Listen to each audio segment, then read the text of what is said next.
pasado más de 10 días desde la sangrienta escalada que se dio en el conflicto entre Hamas, el grupo paramilitar pro-Palestina, y el Estado de Israel. La cifra ya está rondando los 4.000 muertos entre gazatíes y israelitas.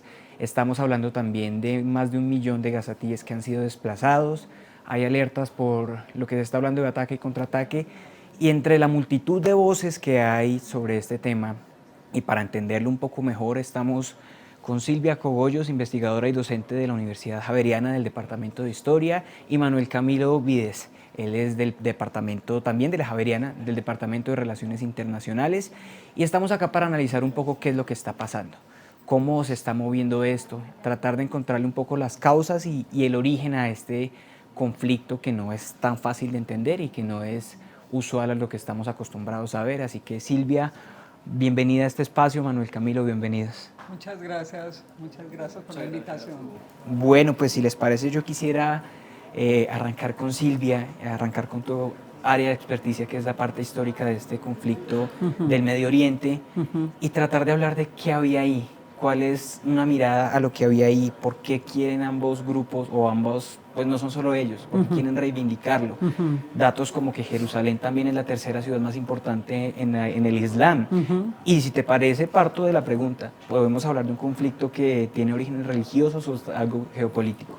No, pues desde mi posición y desde mi punto de vista, este es un conflicto territorial, es un conflicto político, no lo veo como un conflicto religioso, es una cuestión, es un problema de la reivindicación de un territorio por parte de dos pueblos. Ahora, por supuesto, los orígenes de esta reivindicación son orígenes que los encontramos en el tiempo.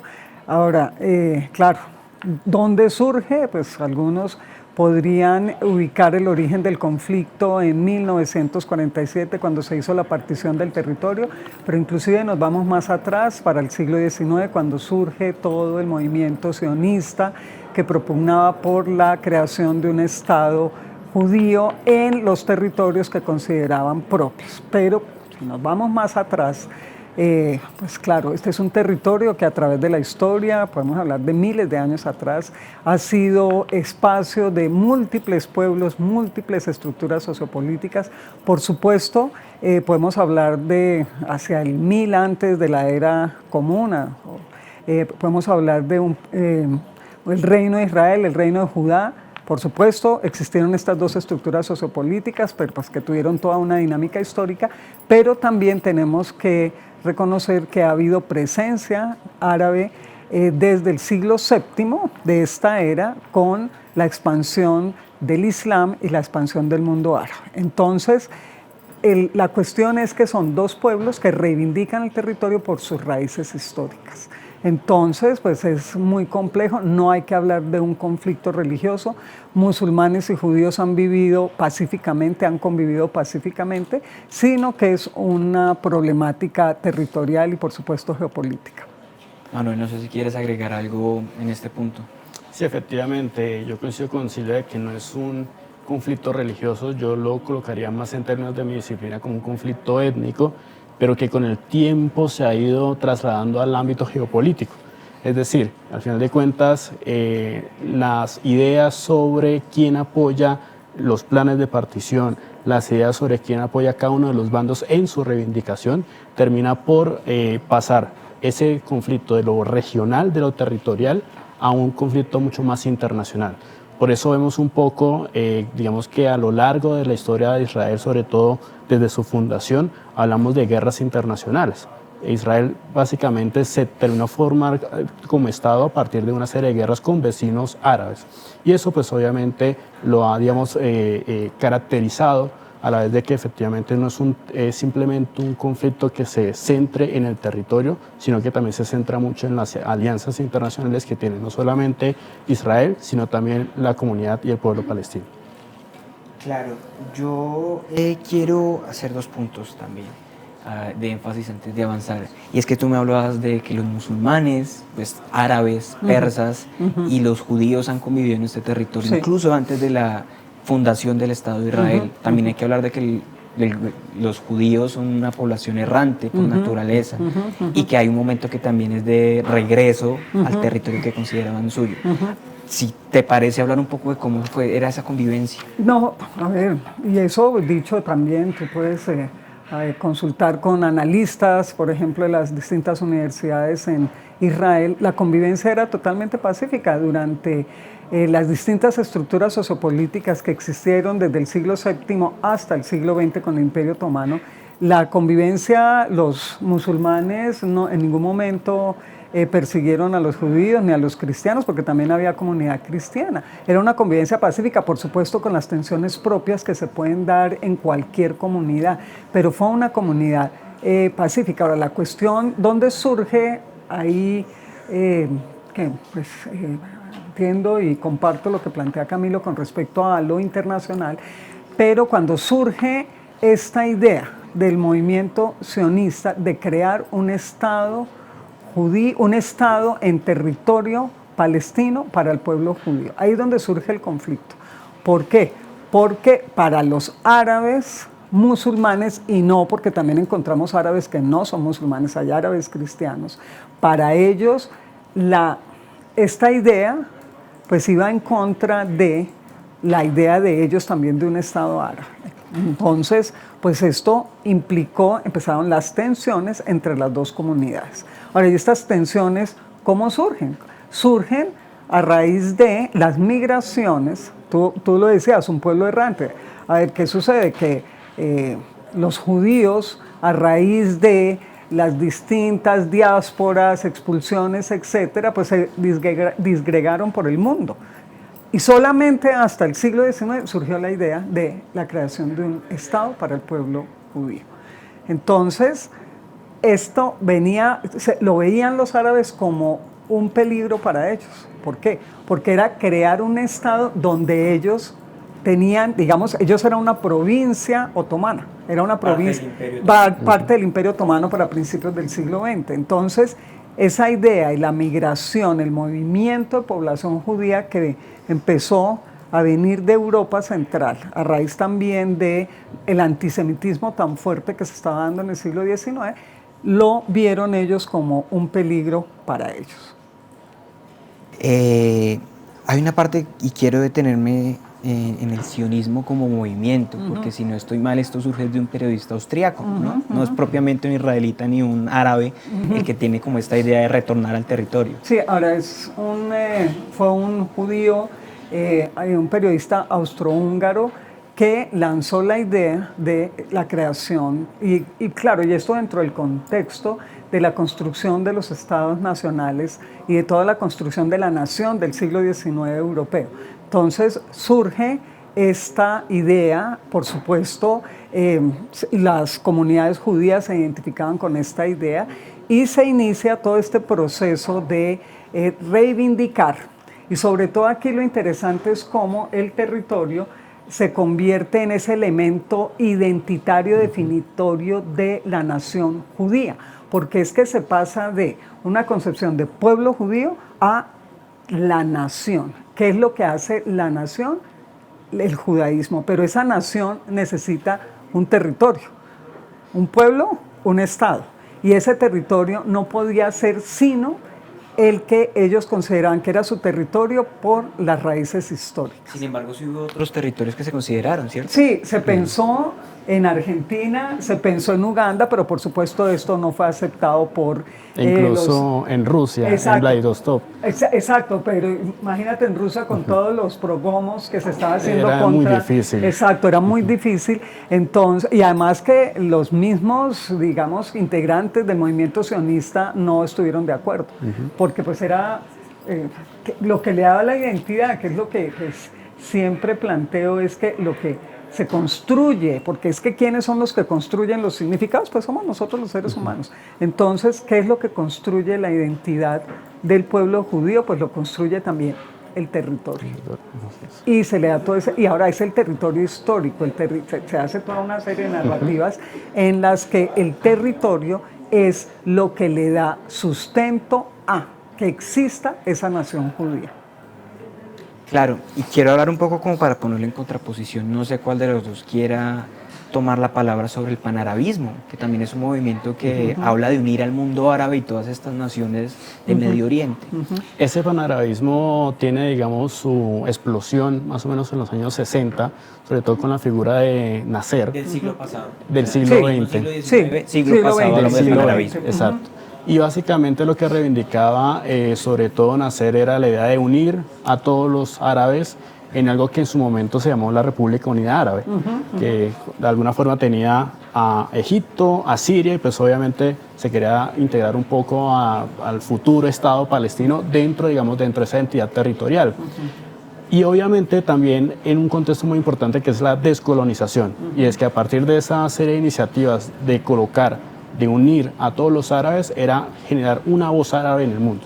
Sobre todo era una voz árabe que hablaba desde el sur global, una idea de que efectivamente los estados árabes también tenían, digamos, una identidad dentro de esa guerra fría que se estaba dando, pero que obviamente ellos lo asumían desde su idea de que efectivamente tenían una, digamos, una trayectoria más que todo de conflictos internos relacionados con la liberación de sus pueblos, es decir, de la liberación nacional.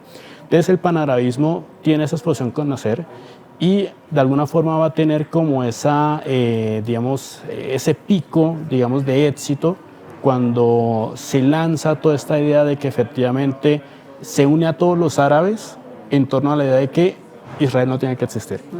Es decir, esa idea es muy ganadora en ese momento, sobre todo porque entre árabes también hay unas diferencias, incluso hay diferencias religiosas, chiitas y sunitas, pero básicamente la idea de unir, y es una idea de nacer en términos del nacionalismo, que es algo muy importante, no es un asunto religioso, es un asunto más de nacionalismo, es que efectivamente los estados árabes tienen que combatir a Israel. Sobre esa idea es que se funda el panarabismo, y obviamente el panarabismo, incluso en esa gesta de lograr derrotar a Israel y de hacerlo desaparecer prácticamente del mapa, también tiene su fracaso. Y es que efectivamente la guerra del Suez, la guerra de los 6 días y finalmente la guerra del Yom Kippur es lo que básicamente comenzó siendo el éxito de los estados árabes para promocionar ese panarabismo, pero las derrotas militares lo que hacen es que minan totalmente esa idea. Y es ahí donde los estados árabes, incluso comenzando por Egipto, que es el que al final de cuentas promociona toda esta idea, es el primero en reconocer a Israel. Y cuando lo reconoce, pues básicamente los estados árabes, el panarabismo pierde fuerza y empieza a ganar mucho más fuerza la idea del movimiento de resistencia palestino, es decir, más integrado sobre todo en la Organización de Liberación de Palestina con Yasser Arafat. Entonces hay algo muy importante y es que los árabes en medio de sus diferencias religiosas tuvieron un punto de encuentro que era básicamente el panarabismo entendido como esa unión de todos los árabes para un objetivo en común que era destruir el Estado de Israel y que básicamente, digamos, generó como esa primera reivindicación del pueblo palestino a través de esos estados árabes. Y obviamente la Liga Árabe en el año 64 es quien promociona la OLP, la Organización de Liberación Palestina. Entonces, digamos que eso es un punto importante que hay que tener en cuenta porque también se maneja toda esta hipótesis del conflicto ahora, y es que los acuerdos entre Arabia Saudita y Estados Unidos con Israel, pues fueron uno de los detonantes de lo que sucedió, digamos, en días pasados. Entonces, entender un poco el panarabismo también es entender un poco esa relación geopolítica que tiene este conflicto, que en su principio fue digamos, un conflicto más territorial y mucho más étnico. Yo quisiera pues, complementar a lo que está planteando Camilo, que yo creo que es importante cuando Camilo menciona los procesos de descolonización. Y yo creo que aquí hay que tener en cuenta los procesos de colonización. ¿En qué sentido? En que también, ¿qué es lo que une al mundo árabe, no? Porque ¿qué es lo que une al mundo árabe? Una primera, pues, podría ser la colonización por parte de Gran Bretaña, por parte de Francia y sobre todo en el territorio con la pérdida de la guerra por parte del Imperio Otomano. Francia e Inglaterra se reparten el territorio. Ahora, por supuesto, con la anuencia de la Sociedad de las Naciones, se les entrega el territorio en la figura de los mandatos y es algo también que hay que tener en cuenta, la ambigüedad por parte de Gran Bretaña con los árabes y con los judíos, porque a ambos se les promete la creación de un Estado, a ambos se les promete.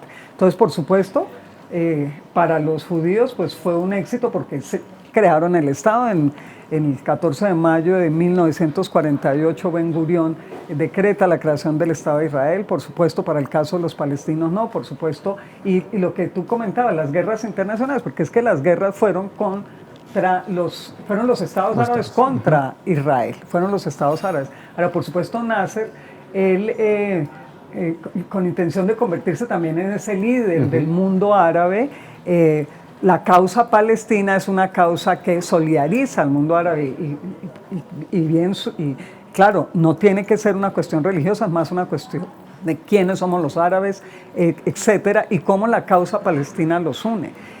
Pero hasta dónde la causa palestina ha unido, y ya como tú bien lo planteabas, la guerra de los 6 días, Yom Kippur, Jordania, acuerdos, Egipto, acuerdos, por supuesto, en el caso de Siria, no, en el caso del Líbano, que también ha sido, pues ha sufrido con todo este proceso, por supuesto Irán es otra cosa, entonces ese panarabismo se ha unido por la causa palestina, pero hasta cierto punto, inclusive si uno lo mira a través de las múltiples noticias que han salido en estos días, gente en Palestina que les pregunta ¿dónde están los árabes? ¿Dónde están los árabes que no nos están apoyando? Así es.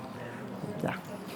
Quiero hacer hincapié aquí en 2 puntos, 2 nombres que salieron durante la conversación, solo porque creo que son claves en la fundación, entre comillas, de ambos estados. Uno es Yasser Arafat y el otro es Ben Gurión, que hoy, por todas las noticias que estamos recibiendo cada minuto, pues uno lee Ben Gurión y está pensando en el aeropuerto, pero Ben Gurión fue un líder clave en la fundación del Estado de Israel. Claro, por supuesto, pues sí, pues él, Golda Meir, sionistas, partes del movimiento sionista, cómo llegan, cómo son parte de las distintas organizaciones que se crearon a principios del siglo XX para la creación del Estado de Israel y cómo él se convierte en esa figura emblemática y sería el primer presidente de Israel. Y para el caso de Yasser Arafat, pues Yasser Arafat se convierte también en un líder y en un símbolo de la lucha palestina frente al Estado de Israel. Pues él se convierte en digamos, la cabeza de la Organización para la Liberación de Palestina, que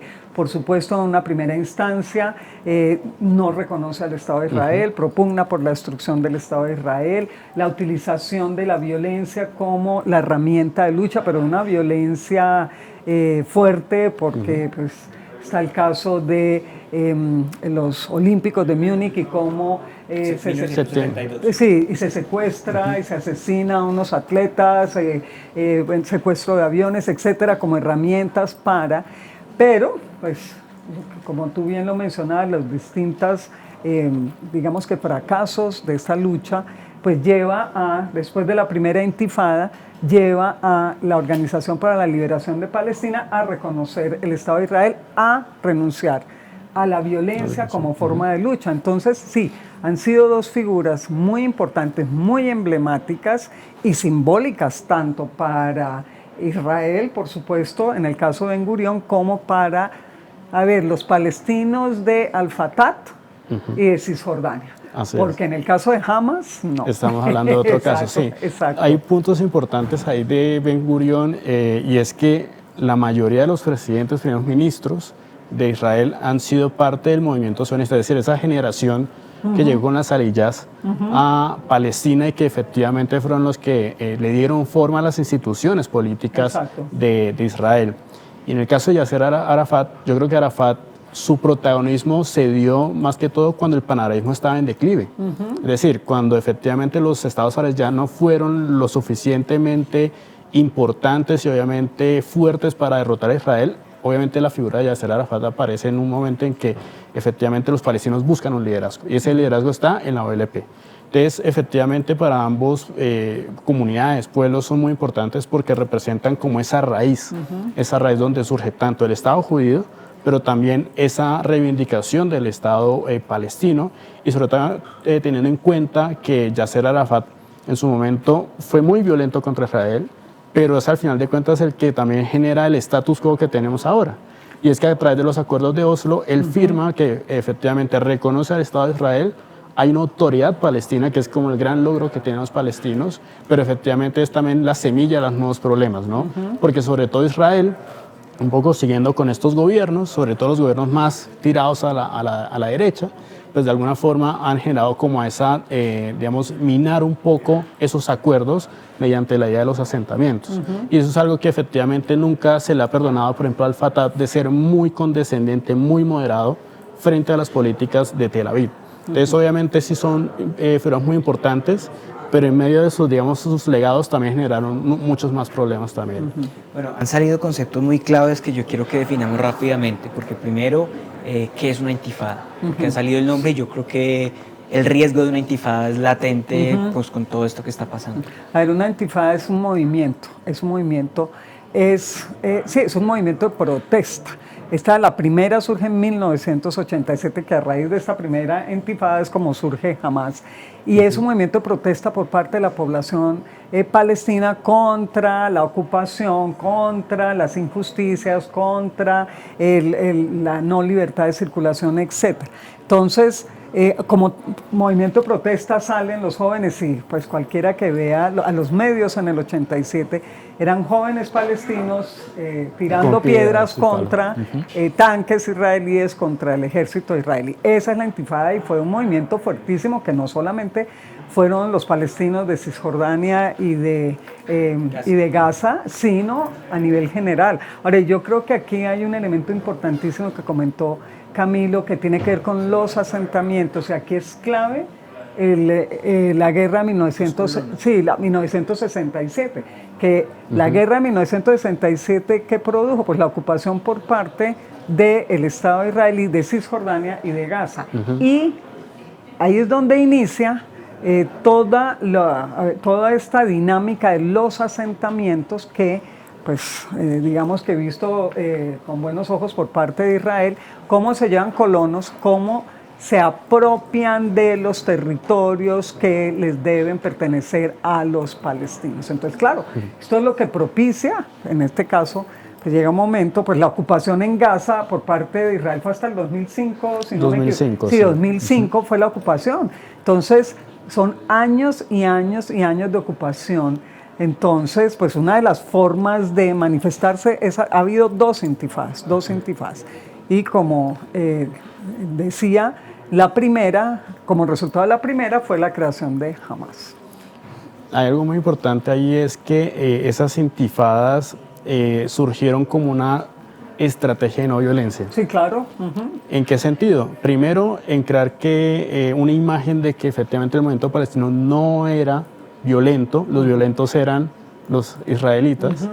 Y segundo, algo muy importante es que a pesar de que las intifadas fueron estrategias de no violencia, aparece Hamas, porque a Hamas le parece como organización que la no violencia no va a llevar a nada, simplemente va a seguir empoderando a Israel.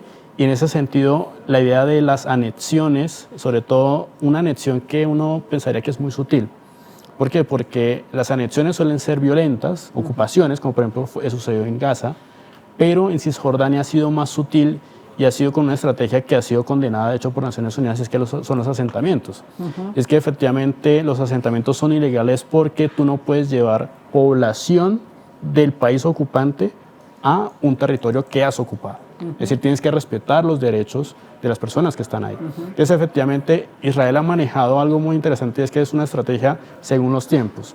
En su momento, cuando se sintió agredido, el siglo XX, hablamos, por ejemplo, de Guerra Fría, hablamos un poco de la idea de ser agresivos, ocupación militar. Lo que uno llamaría en relaciones internacionales el hard power, es decir, el poder duro. Pero cambian los tiempos y hablamos de 2000, ya pasó la Guerra Fría, ya pasó, de hecho está muy mal visto el uso de la fuerza. Lo que hace Israel básicamente es, bueno, no voy a ocupar militarmente, pero sí voy a hacer algo más sutil y es asentamientos.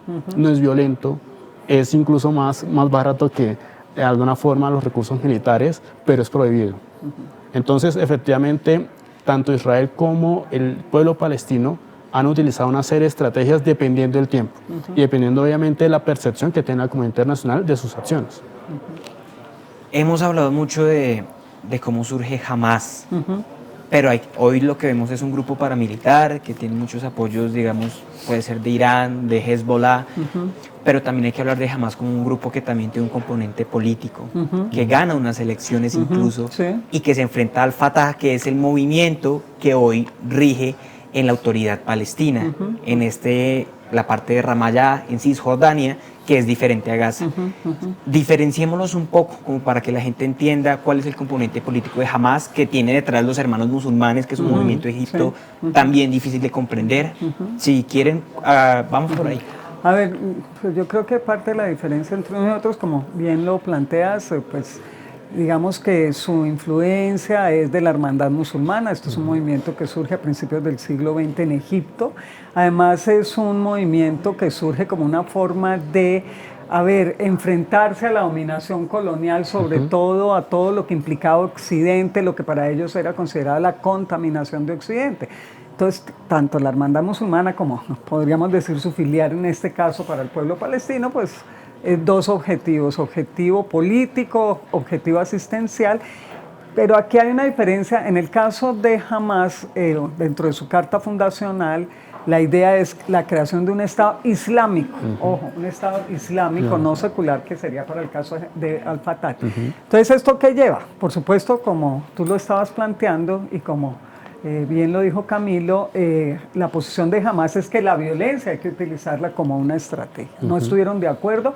Por supuesto, en su carta fundacional no puede existir, ellos no reconocen, no aceptan la creación de un Estado de Israel.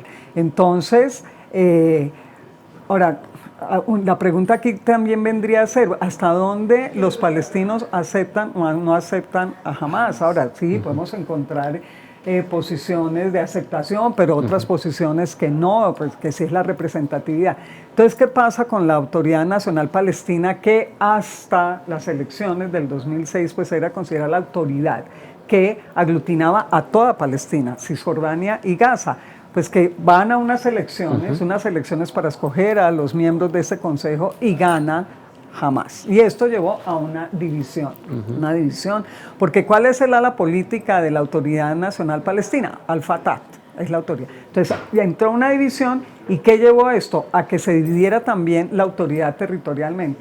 Por una parte, ¿quién controla a Gaza? Hamas. Y en el caso de Cisjordania, Fatah. Fatah habla de un Estado secular. Así es. Hamas habla de un Estado islámico, un Estado islámico, que son dos cosas distintas. Y sí, aquí vienen entonces los apoyos: quiénes son los que apoyan, quiénes no apoyan, hasta dónde sí se identifican o no se identifican los palestinos con. Ahora, puede haber apoyos, pero yo creo que una gran mayoría de los palestinos gazetíes no están de acuerdo con Hamas.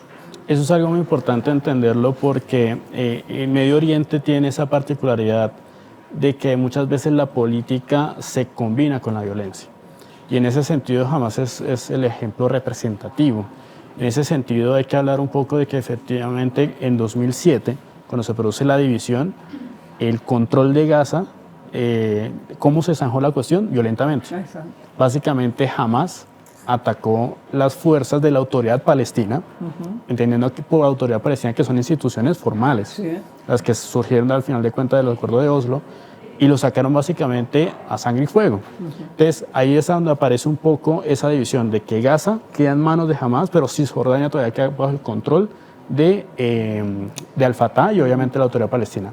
Eso es lo que estamos viendo en el día de hoy, es que en Gaza hay un apoyo, digamos, muy significativo de la gente a Hamas. Pero en Cisjordania el apoyo está mucho más ligado al Fatah y obviamente a la autoridad palestina. Eso es lo que al final de cuentas también ha mermado y ha dinamitado un poco, debilitando mucho el movimiento palestino. Es decir, si uno suma todos esos movimientos de resistencia, ya sean políticos o militares, obviamente lo que tenemos es que hay una división en torno a cuál es la solución para buscar el Estado palestino. ¿Es una solución política o es una solución militar? Y eso es lo que al final de cuentas ha explotado todo esto, esta nueva crisis, es que hay unos grupos que siguen siendo muy fuertes en lo militar y que tienen mucho apoyo, pero hay otros que son instituciones civiles que efectivamente no son muy queridas por los ciudadanos, pero que tienen y cuentan con apoyo internacional. Entonces obviamente ahí aparece ese dilema efectivamente de quién tiene más reconocimiento. Sí. Aquellos que luchan por la liberación a través de las armas o son aquellas instituciones palestinas dentro del Estado de Israel las que tienen esa, digamos, ese reconocimiento internacional. Ahora, perdona, yo creo también, pues, de acuerdo a lo que está planteando Camilo, que el apoyo de la población de Gaza a Hamás no sé hasta dónde sea tan significativo, porque es que la población civil, estoy hablando, la población civil ha sido sometida a, no solamente a la violencia que recibe desde afuera, sino a la violencia interna. Cualquier palestino que esté sospechoso de una posible colaboración con el Estado de Israel, inclusive es enjuiciado y es ajusticiado. Entonces también es como vivir en este temor, aunque sí, estoy de acuerdo contigo, también hay muchos sectores de la población que los apoyan, pero yo creo que eso se ha venido resquebrajando precisamente por esos ejercicios de violencia tan grandes que se han dado. Hay algo curioso y es en una encuesta del Palestine Center for Policy and Research, básicamente eso es muy paradójico y es, hay gente que la gran mayoría adversa a la autoridad palestina, pero también la gran mayoría adversa a Hamás.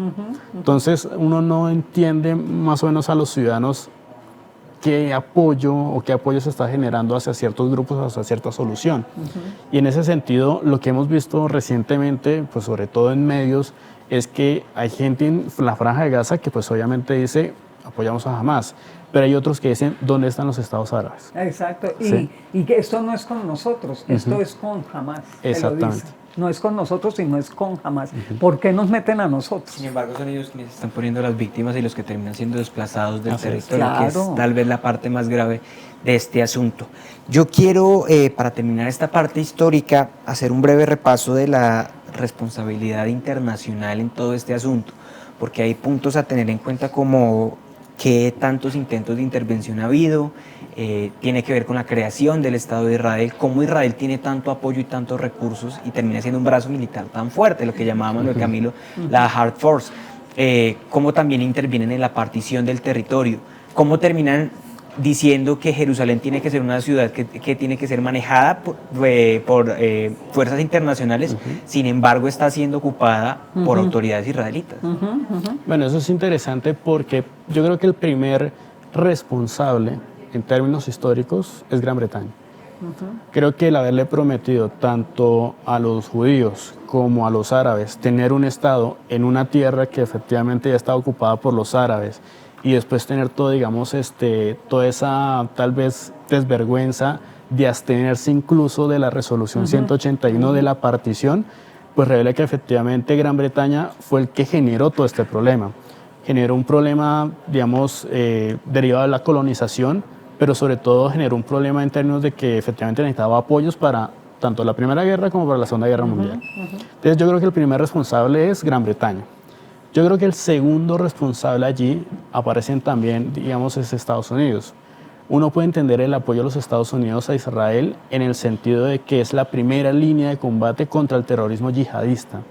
Entonces uno puede acercarse mucho en el sentido de que por qué esa posición tan fuerte de Washington, a pesar de todo lo que hace Israel en términos de violación del derecho internacional humanitario, es por eso, es porque geopolíticamente Israel, y aparece muy estratégicamente en el mapa, es la primera línea frente al terrorismo yihadista.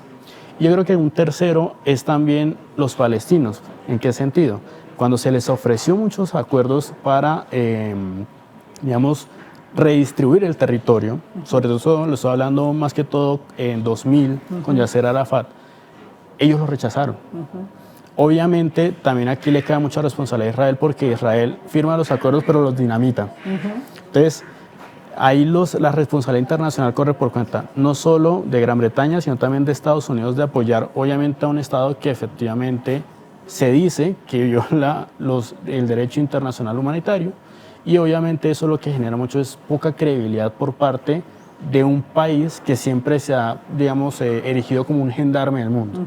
Y no es un gendarme justo, que al final de cuentas está apoyando una de las partes y no hace parte, digamos, de la solución, sino más del problema. A ver, sí, de acuerdo con Camilo, por supuesto, uno de los grandes protagonistas es Gran Bretaña, pero yo creo que aquí la comunidad internacional en general, y cuando me refiero a la comunidad internacional me refiero a los organismos internacionales. Por ejemplo, la Sociedad de las Naciones le entregó el mandato, claro, esto fue los acuerdos Sykes-Picot. La Sociedad de las Naciones es la antecesora de las Naciones Unidas, que surge como resultado de la Primera Guerra, pues el fin de que no haya más conflictos, etcétera, pero le avala y le entrega el mandato a Gran Bretaña y Francia. Es que aquí no hay que olvidarlos a todos, ¿no? Eso por una parte. Luego viene Naciones Unidas. El problema se le sale de las manos a Gran Bretaña, porque el conflicto ya estaba entre árabes y palestinos, con la migración. Ahora, aquí no hay que olvidar la Segunda Guerra, el genocidio judío, porque evidentemente es real, a pesar de que algunos dicen que no fue, pero claro que sí. Y esto hizo que población migrara, claro, dentro de todo este movimiento sionista, etcétera, etcétera, etcétera. Entonces se le sale las manos a Gran Bretaña. Entonces, ¿qué hace Naciones Unidas? Manda comisiones y deciden partir el territorio. Como tú bien dices, los palestinos no aceptan, o los árabes no aceptan, Israel por supuesto que sí, porque ellos se veían beneficiados. Y desde entonces hasta hoy, ¿qué es lo que vemos? Resoluciones, declaraciones, condenas. Entonces, tú eres internacionalista, experto, pero claro, uno dice, ¿qué tal que no existieran los organismos internacionales? Pero entonces uno se pregunta, existen los organismos internacionales, pero ¿qué pasa con todas las condenas? ¿Qué pasa con las resoluciones? Entonces, cuando tú tienes ¿cómo es? El Consejo de Seguridad, que cuando haces una resolución condenando, pero entonces alguien del Consejo de Seguridad entonces ahí es donde uno ve que las instituciones internacionales son un tigre de papel. Es decir, de alguna forma se idearon para hacer cumplir la ley internacional, el derecho internacional, pero si uno va a la práctica, eso no se da. E incluso muchas veces no se da, y esa falta de acción envalentona al que más tiene recursos, más tiene alianzas, que en este caso es Israel. Por supuesto. Yo les pregunto entonces acá, ¿qué hacer con la ONU? ¿Qué hacer con estas instituciones? Porque se vio con todas las condenas a lo largo de este conflicto, pues que hay que decir que esta escalada lleva una semana, pero este es un conflicto que tiene más de 70 años. Sí. Y con la guerra en Ucrania también se ha visto que realmente no han sido efectivas las sanciones, las condenas. ¿Qué hacer entonces? ¿Cómo replantear lo que pueden ser estas instituciones? Sí, no es solo este conflicto, ¿no, Camilo? Son todos los conflictos. Todos los conflictos. Ahora, tienen que existir, organismos internacionales tienen que existir, porque es una forma de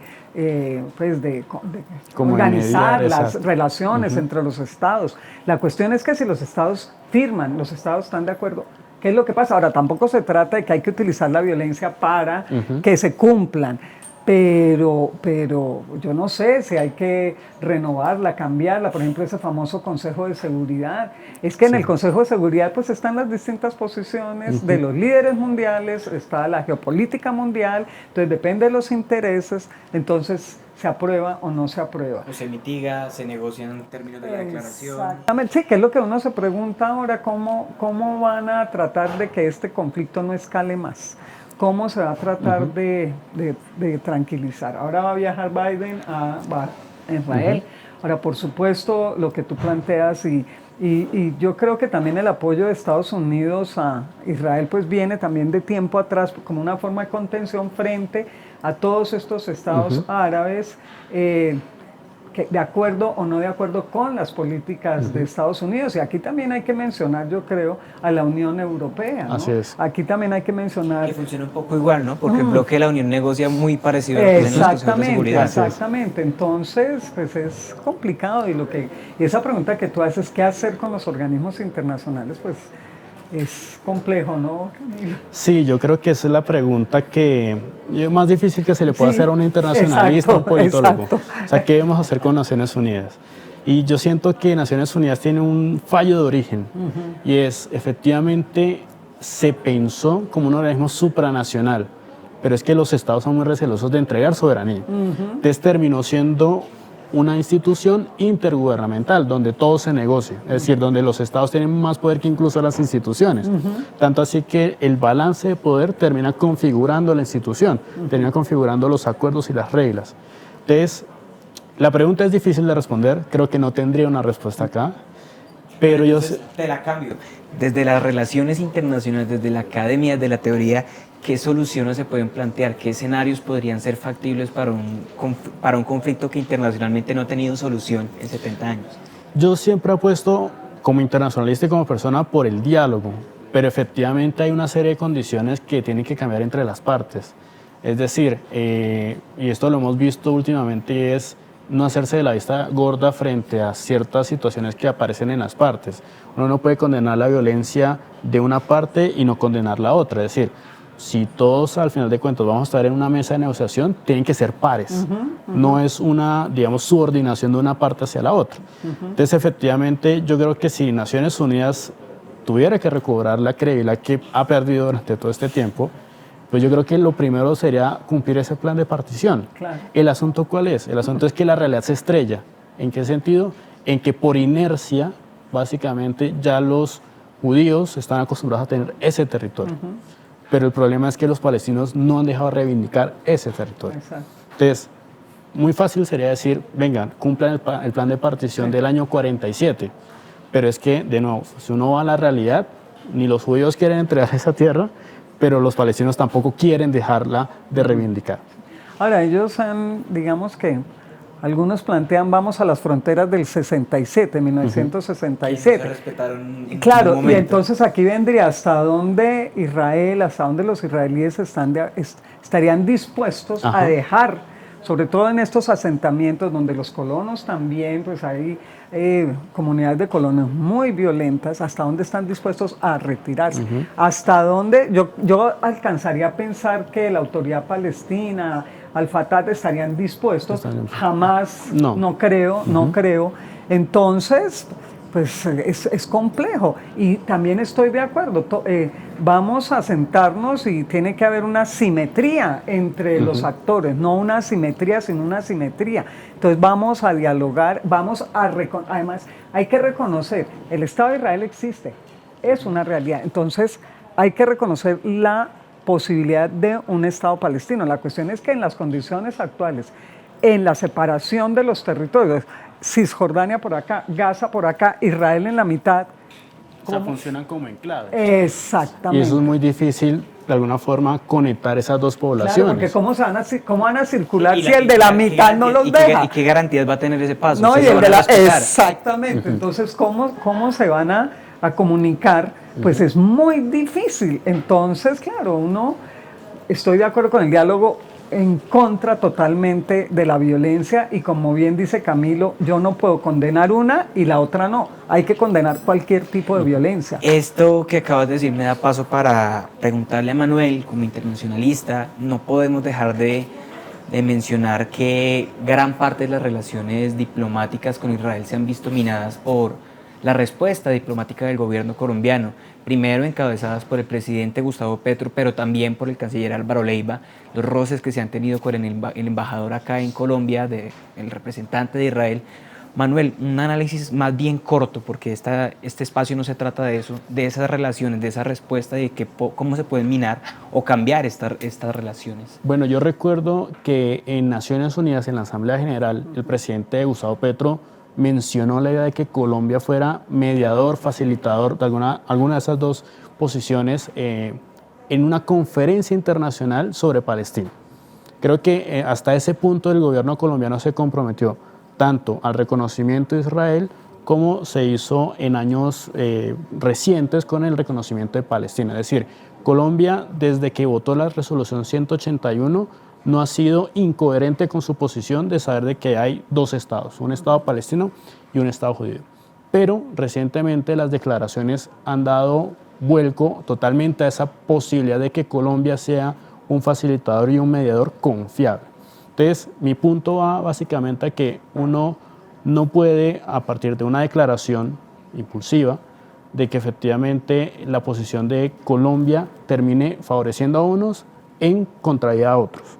Y sobre todo teniendo en cuenta que la tradición de Colombia siempre ha sido respetar el derecho internacional.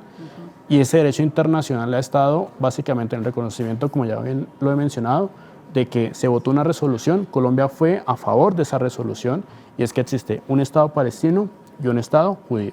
En ese sentido, el gobierno colombiano tiene que caminar hacia esa idea, y es Toda esta experiencia, incluso del conflicto armado, puede ser muy buena para llevarla al área internacional. Es decir, nos podría posicionar como un actor relevante en el sistema internacional. Pero básicamente todo esto también depende de los actores. Y si los actores no tienen ese compromiso, no tienen, digamos, esa voluntad incluso de alejarse de sus propias preferencias, pues va a ser muy difícil que alguna de las partes tenga confianza de que Colombia sea un mediador efectivo para esa solución. Bueno, ya para ir cerrando, estamos viviendo, digamos, un momento muy complicado en el que están aflorando otra vez movimientos como el antisionismo y el antisemitismo por parte y parte, donde hay muchas voces. Vivimos una sobreinformación tenaz, yo creo, pero yo quisiera preguntarles a cada uno, trayendo este conflicto y esta discusión a Occidente como sociedad civil, como miembros de una sociedad y un occidente que está muy alejado de este conflicto, porque realmente es incluso después de espacios como este, es muy poco lo que entendemos de cómo es el día a día en un enclave, de cómo es el día a día como un colono israelí en un territorio palestino. No estamos cercanos a esa discusión. ¿Cómo nos paramos como sociedad civil? ¿Cómo entender esto como sociedad civil y seguir viviendo y entendiendo lo que va a seguir pasando? Porque esto no va a parar mañana. Pues, a ver, yo pienso que desafortunadamente se construyen narrativas, ¿no? Creo que tú lo estabas diciendo muy bien, Camilo, se construyen narrativas y dentro de estas narrativas, entonces, de acuerdo a las preferencias, hay un bueno y hay un malo. Y yo creo que eso no se puede manejar desde esa perspectiva. Precisamente por lo que tú dices, aparentemente es un conflicto, es algo que está lejano, que no es común. Yo creo que no podemos caer en eso, en las narrativas de que o si estamos con estos, entonces estamos con el genocidio, o si estamos con estos, entonces estamos con el genocidio. Y desafortunadamente esas narrativas ¿a qué llevan? Llevan a antisemitismo, llevan a islamofobia, porque por supuesto a los palestinos se les identifica clarísimamente con lo musulmán cuando hay palestinos que son cristianos. Entonces, o islamofobia o antisemitismo y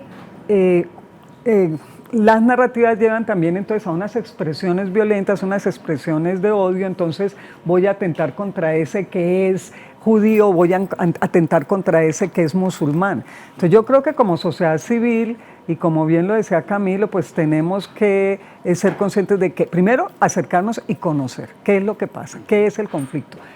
Yo creo que eso es lo más importante, quiénes son los palestinos, quiénes son los israelíes, porque es que también un 70% de la población israelí es judía, pero hay un 20% de población israelí que es árabe, ojo, porque es que eso es algo que no se sabe. Ahora, tampoco se trata aquí de peyorizar y discriminar a todos los judíos del mundo, hay mucha población israelí que no está de acuerdo con las políticas del gobierno, ojo, porque es que eso también hay que tenerlo claro. Hay muchas organizaciones israelíes que reconocen la existencia, que debe existir un Estado palestino. Lo mismo para el caso de palestinos, es que no hay que verlo como que es que se están matando y se odian, no.